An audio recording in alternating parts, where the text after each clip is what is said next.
অনেক শুনেছি তার সম্পর্কে, কিন্তু স্বচক্ষে কখনোই তাকে দেখিনি। খুব ইচ্ছে ছিল দেখব। তো বিগত ৩ বছর ধরে অনেকবার চেষ্টা করেছি তার কাছে যাবার। এমনও দিন মানে প্রোগ্রাম হয়েছে যে আমরা বাড়ি থেকে বেরিয়েও গেছি, কিন্তু কোনো কারণে অর্ধেক রাস্তা থেকে ফিরে এসেছি। তো এইভাবে নানান নানান ছুতোনায় তার কাছে যাওয়া হয়নি।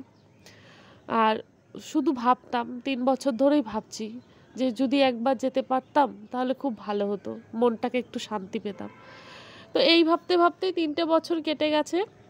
কিন্তু হঠাৎ করে যে এই ভাবনাটা বা এই দেখা, এই ইচ্ছেটা, মনের ইচ্ছেটা এমনভাবে পূর্ণ হবে ভাবিনি কখনো। বিগত কয়েকদিন ধরে অসুস্থতার কারণে কলকাতায় ডাক্তার দেখাতে যেতাম এবং প্রায়ই চেক আপের ডেট আসতো আমার, যেতাম।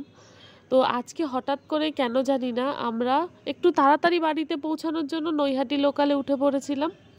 তারপর নৈহাটি লোকালে উঠে নৈহাটিতে নামার পর হঠাৎ করেই আমার পতিদেব বলেন, চলো একটু বড় মার দর্শন করে আসি।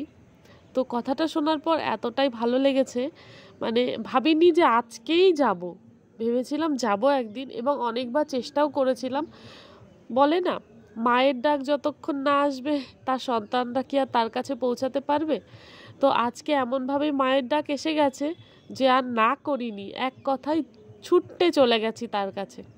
তো আজকে এসেছি নৈহাটি বড় মার কাছে। অনেক দিনের ইচ্ছে ছিল তার কাছে আসব, কিন্তু ইচ্ছেটা মানে হঠাৎ করেই পূর্ণ হয়ে গেছে।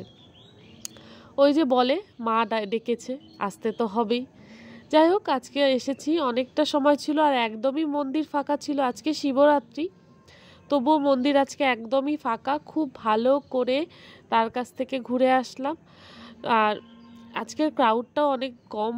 তো শুনেছি যে অনেক ভিড় হয়, কিন্তু আজকে একদমই ভিড় ছিল না। আর এই যে